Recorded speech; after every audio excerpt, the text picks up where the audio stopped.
Hello, folks.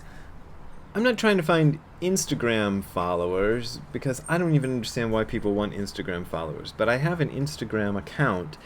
And what I'm going to talk about today is related to that because something I've been doing lately on my Instagram is I've been reading a lot of books. And when I find some passage that I like in a book, I'll take a photo of it with my little cell phone and I'll post it on my Instagram, like a picture of the page where the quote appears. And some people seem to like this, I don't know. And I thought maybe I'd talk about some of those quotations. So you don't really need to follow me on Instagram because I'm just going to read them off to you. But I don't know. If you followed me on Instagram, you'd see them first. I don't know. We'll see if this is a popular series or anything and we want to continue. This one is from a book I've had for a few years, but I just started reading it. I've used it as reference material before, but I never tried to read it, from front to back. It is The Wholehearted Way, as you can see, a translation of A. Dogen's Bendowa. And Bendowa is one of Dogen's most famous works, and it's got a commentary by Kosho Uchiyama Roshi and translated by Shohaku Okumura and Taigen Dan Layton, who are reliable translators. And as some of you may have figured out already, because I keep mentioning him, Shohaku Okumura is, I think, one of the best writers about Zen who's alive and kicking right now, and I think anything he writes is worth reading, and luckily for us, he's written a lot. So this comes from the introduction to The Wholehearted Way, when he's just introducing it. This is Shohaku Okumura then. This is not Dogen or Kosho Uchiyama. This is Okumura Roshi speaking. So our practice is not to eliminate our delusion, but to see or to become aware of the fact that we are deluded. Just become aware of it and let go of it. Do not be pulled by the delusions. Then we really become one with the Buddha way or wondrous Dharma. And the wondrous Dharma is Myoho, and he's been talking in the previous paragraphs about this word Myoho, which is the same Myoho if you're familiar with any Nichiren Buddhists when they chant Nam Myoho Renge Kyo. At least it's homage to the wondrous Dharma of the Lotus Sutra, so Myoho is wondrous Dharma. Even though we are inherently given wondrous Dharma, we do not know it. But the fact that we do not know it is an aspect of the wondrous Dharma. If we could understand or know it, then it would not be wondrous. So in a sense, we have doubt as to whether this is really enlightenment or really the Buddha way, or whether we are really in the Buddha way from the beginning. Our practice is to let go of this sort of doubt and sit on the basis of this wondrous Dharma, the reality including delusions. This is our practice moment by moment. So I thought that was really great, and it's one of the things that keeps me going with Dogen, because Dogen is not a guy who talks about a state of enlightenment that is over there somewhere.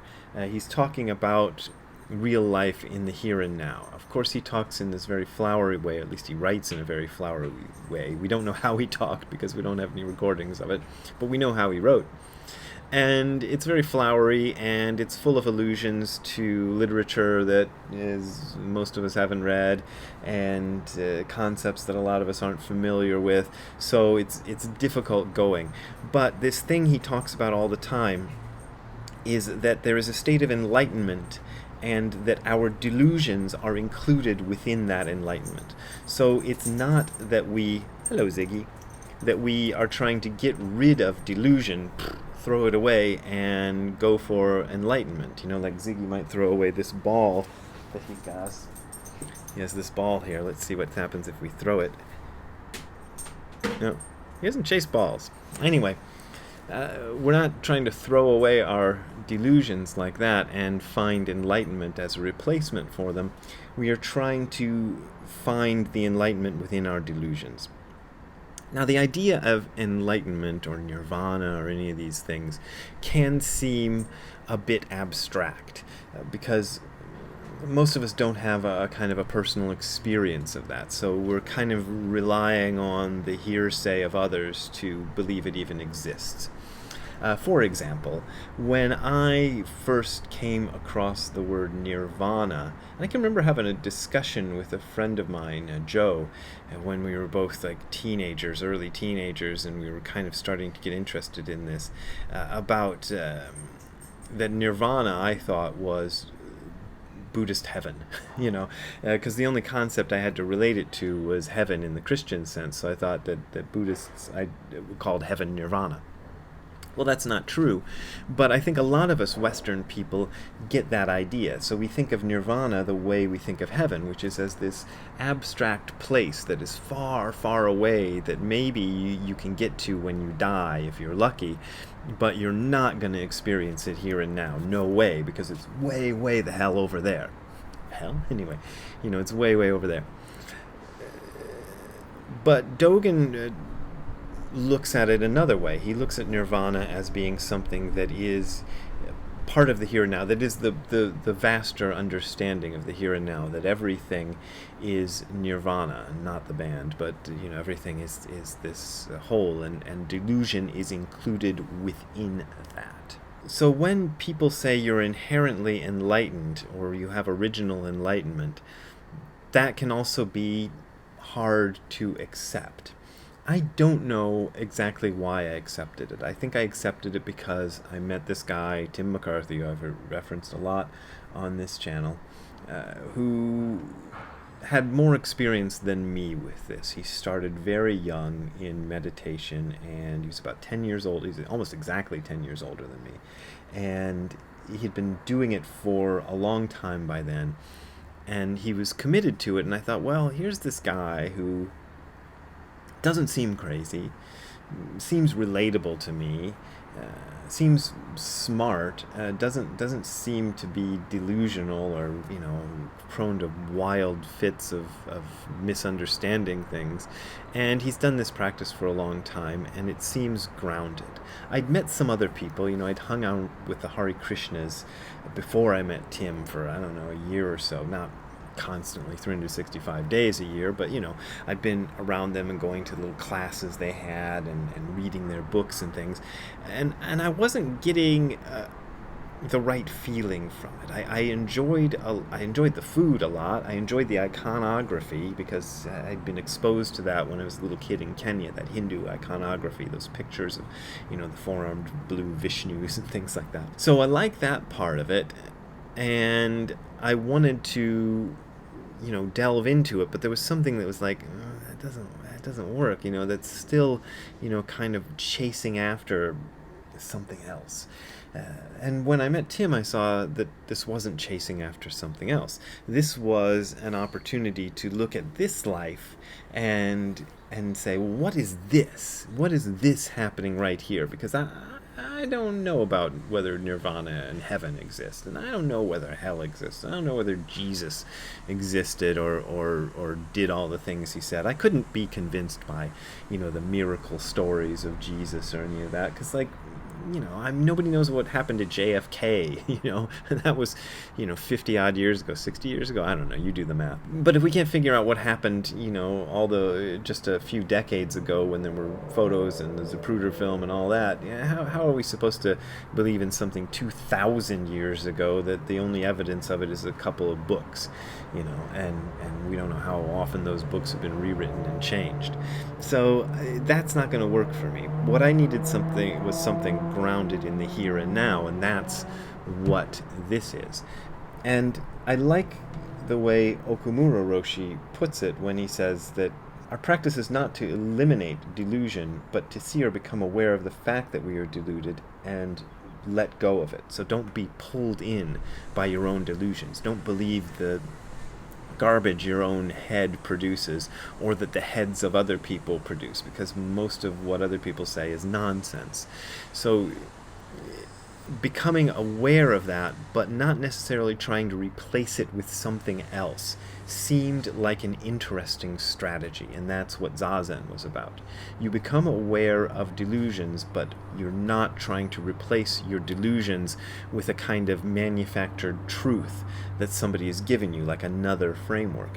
And yet, if we go back to the video I did yesterday, that to me, I don't know if anybody got it, was about frameworks, because Advaita Vedanta provides a kind of a framework for understanding the world, and Zen does too. Zen's framework is a little bit looser, but it's still there. There's this idea of universal oneness, that self and other and self and the world are not two distinct things, they are actually one thing, and there's a certain amount of philosophy in there that they're trying to imbue you with when you're listening to a Zen teacher, or you're listening to me, you hear this from me too. And all of that I found was a more sensible way of looking at the world than the way that I grew up with. The version of things that I grew up with was basically the materialistic paradigm that Western, civilization kind of lives and breathes by.